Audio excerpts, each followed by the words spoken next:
ನಮಸ್ಕಾರ. ನಮ್ಮ ಯೂಟ್ಯೂಬ್ ಚಾನಲ್ಗೆ ಮತ್ತೊಮ್ಮೆ ಸ್ವಾಗತ. ಅನ್ಯಾಯದ ವಿರುದ್ಧ ಧ್ವನಿ ಎತ್ತಿದ ಗಿಲ್ಲಿ ನಟನಿಗೆ ಸಿಕ್ತು ಕಿಚ್ಚನ ಚಪ್ಪಾಳೆ. ಮನೆಯೊಳಗೆ ಬಂತು ಸ್ವೀಟ್ ಸರ್ಪ್ರೈಸ್. ಬಿಗ್ ಬಾಸ್ ಮನೆಯೊಳಗೆ ಅಶ್ವಿನಿ ಗೌಡ ಮತ್ತು ಜಾಹ್ನವಿ ಅವರು ರಕ್ಷಿತಾ ಶೆಟ್ಟಿ ಮೇಲೆ ಮಾಡಿದ ದಬ್ಬಾಳಿಕೆಯನ್ನು ಕಿಚ್ಚ ಸುದೀಪ್ ವೀಕೆಂಡ್ನ ಫಿನಾಲೆ ಎಪಿಸೋಡ್ನಲ್ಲಿ ಖಂಡಿಸಿದ್ದಾರೆ.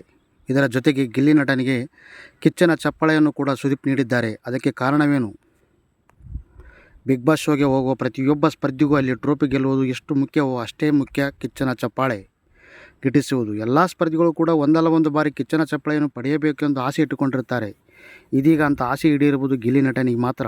ಹೌದು, ಗಿಲ್ಲಿ ನಟ ಅವರು ಈ ವಾರದ ಕಿಚ್ಚನ ಚಪ್ಪಾಳೆಯನ್ನು ಪಡೆದುಕೊಂಡಿದ್ದಾರೆ. ಅದು ಕೂಡ ಫಿನಾಲೆ ನಡೆದ ವಾರದಲ್ಲಿ ಎಂಬುದು ವಿಶೇಷ. ರಕ್ಷಿತಾ ಪರ ನಿಂತ ಗಿಲ್ಲಿ.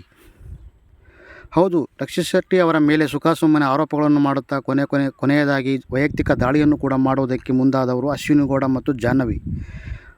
ಅಂತಿಮವಾಗಿ ಅವರಿಬ್ಬರು ಮಾಡಿದ ಮಿಸ್ಟೇಕ್ ಏನು ಎಂಬುದನ್ನು ಕಿಚ್ಚ ಸುದೀಪ್ ಅವರು ಸಾಕ್ಷಿ ಸಮೇತ ಎಲ್ಲರ ಮುಂದಿಟ್ಟಿದ್ದರು. ಅಶ್ವಿನಿ ಗೌಡ ಬಹಿರಂಗವಾಗಿ ರಕ್ಷಿತಾಗೆ ಕ್ಷಮೆ ಕೇಳಿದ್ದರು. ಇದು ಒಂದು ಕಡೆಯಾದರೆ, ಯಾವಾಗ ಇವರಿಬ್ಬರು ರಕ್ಷಿತಾ ವೈಯಕ್ತಿಕ ದಾಳಿ ಆರಂಭಿಸಿದರೋ ಆಗಿನಿಂದಲೂ ರಕ್ಷಿತಾ ಪರ ನಿಂತಿರುವುದು ಗಿಲ್ಲಿ ನಟ. ಟಾಂಗ್ ಕೊಡುತ್ತಲೇ ಇದ್ದ ಗಿಲ್ಲಿ. ರಕ್ಷಿತಾ ಶೆಟ್ಟಿ ಕಣ್ಣೀರಿಗೆ ಕಾರಣವಾದ ಅಶ್ವಿನಿ ಗೌಡ ಮತ್ತು ಜಾಹ್ನವಿಯನ್ನು ಹೋದಲ್ಲಿ ಬಂದಲ್ಲಿ ಪ್ರಶ್ನೆ ಮಾಡುತ್ತಲೇ ಇದ್ದರು ಗಿಲ್ಲಿ. ನೀವಿಬ್ಬರು ತಪ್ಪು ಮಾಡಿದ್ದೀರಿ ಎಂದು ನೇರವಾಗಿ ಮಾತನಾಡಿದರು. ತಮ್ಮ ನಿಲುವು ಎಲ್ಲರೆದುರು ಸ್ಪಷ್ಟವಾಗಿ ತೋರಿಸಿದರು ಮತ್ತು ರಕ್ಷಿತಾ ಪರವಾಗಿ ನಿಂತರು. ಗಿಲ್ಲಿ ನಟನ ಈ ನಟನೆಯ ಸುದೀಪ್ ಮೆಚ್ಚುಗೆ ಆಗಿದೆ. ಹಾಗಾಗಿ ಮೊದಲ ಫಿನಾಲೆ ವಾರದಲ್ಲಿ ಕಿಚ್ಚನ ಚಪ್ಪಾಳೆಯನ್ನು ಗಿಲ್ಲಿಗೆ ನೀಡಿದ್ದಾರೆ. ಗಿಲ್ಲಿಗೆ ಸಿಕ್ತು ಸ್ವೀಟ್ ಸರ್ಪ್ರೈಸ್.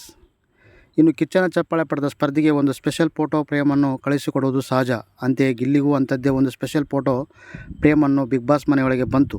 ಸ್ಟೋರ್ ರೂಮ್ನಲ್ಲಿದ್ದ ಫೋಟೋವನ್ನು ತೆಗೆದುಕೊಂಡು ಬರಲು ಅಶ್ವಿನಿ ಗೌಡ ಮತ್ತು ಜಾಹ್ನವಿ ಅವರಿಗೆ ಸುದೀಪ್ ಸೂಚಿಸಿದ್ದು ವಿಶೇಷವಾಗಿತ್ತು. ಅವರಿಬ್ಬರು ಹೋಗಿ ಅದನ್ನು ತೆಗೆದುಕೊಂಡು ಬಂದರು. ನಂತರ ಆ ಫೋಟೋ ಫ್ರೇಮನ್ನು ಅಲ್ಲಿ ಗಿಲ್ಲಿ ನಟ ನೋಡಿ ಸಂಭ್ರಮಿಸಿದರು. ಬಳಿಕ ಅದನ್ನು ಬಿಗ್ ಬಾಸ್ ಮನೆಯಲ್ಲಿ ತೂಗು ಹಾಕಿದರು. ಗಿಲ್ಲಿ ಫೋಟೋ ಮೇಲೆಯೇ ಕರ್ನಾಟಕದ ಭೂಪಟ ಇದ್ದಿದ್ದು ವಿಶೇಷವಾಗಿತ್ತು. ಧನ್ಯವಾದಗಳು.